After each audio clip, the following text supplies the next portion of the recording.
இப்போ எலெக்ஷன் அப்படின்றதுனால நிறைய அவரை பத்தின ஒரு போர்ட்ரேட் இருந்துட்டே தான் இருக்கணும்.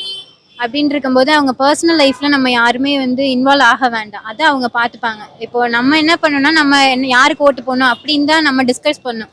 இப்போ அவங்க லைஃப்ல ஏன் அந்த மாதிரி அனுச்சு ஒரு வேளை இவர் எலெக்ஷன் வந்ததுனால தான் இது இந்த மாதிரி டிவோர்ஸ் பண்றாங்களோ அப்படின்ற அலிகேஷன்ஸ் இருக்கும். அது மாதிரி கூட ட்ரிகர் ஆகலாம்.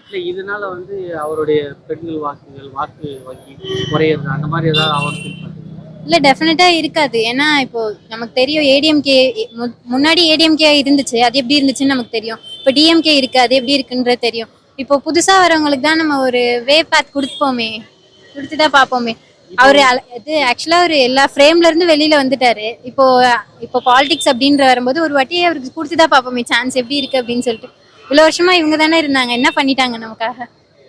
ஓகே, இப்போ விஜய் அரசியலுக்கு வரவே இல்லைன்னா நீங்க யாரை தேர்ந்தெடுப்பீங்க? விஜய் அரசியலுக்கு வரவே இல்லை அப்படின்னா இப்போ கண்டினியூஸா யாரு பண்ணிட்டே இருக்கா அப்படின்னு சொல்லிட்டு அப்பவுமே ஏதாவது ஒன்று இருந்திருக்கும்ல. இப்போ இவங்களுக்கு இல்லைன்னா இவங்களுக்கு அப்படின்ற மாதிரி இருந்திருக்கும்ல. இப்போ விஜய் வரல அப்படின்னா ஏடிஎம்கே டிஎம்கே இவங்க ரெண்டு பேர்ல யாருக்காவது ஒருத்தவங்களுக்கு தான் ஓட்டு போடுற மாதிரி இருந்திருக்கும். நீங்க எதுக்காக விஜய் வரணும்னு நினைக்கிறீங்க?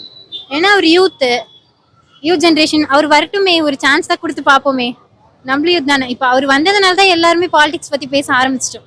அதுக்கு முன்னாடி யாருமே அவ்வளவா பேச ஆரம்பிக்கல. எலெக்ஷன் டைம்ல மட்டும் தான் பேசுவோம். இப்போ அவர் வந்ததுனால நீங்க நம்புறீங்க, எதை வச்சு நீங்க ட்ரஸ்ட் பண்றீங்க? அவர் எல்லாரும் நம்பிதானே ஆகணும். யாரும் டிபெண்ட் பண்ணி இருக்காம இல்ல. இப்போ ஏதாவது ஒரு ரீசன் இருக்கும் அவர் அந்த மாதிரி நீங்க அவரை நம்புறதுக்கான அவர் ஃபுல்லா இப்போ சினி ஃபீல்டை விட்டு ஃபுல்லா வந்து நமக்காக வந்திருக்கேன் அப்படின்னு அவர் ஃபீல்ட்ல எவ்வளவு நிறைய பேர் பார்த்திருப்பாரு இல்லையா. அவர் எவ்வளவு கஷ்டத்தை பார்த்துட்டு தானே சரி இதுல வந்து பார்ப்போம் அப்படின்னு சொல்லிட்டு.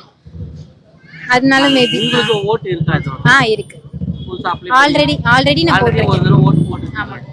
இப்போ இந்த தடவை செகண்ட். விஜய்க்கு வந்து ஆமா.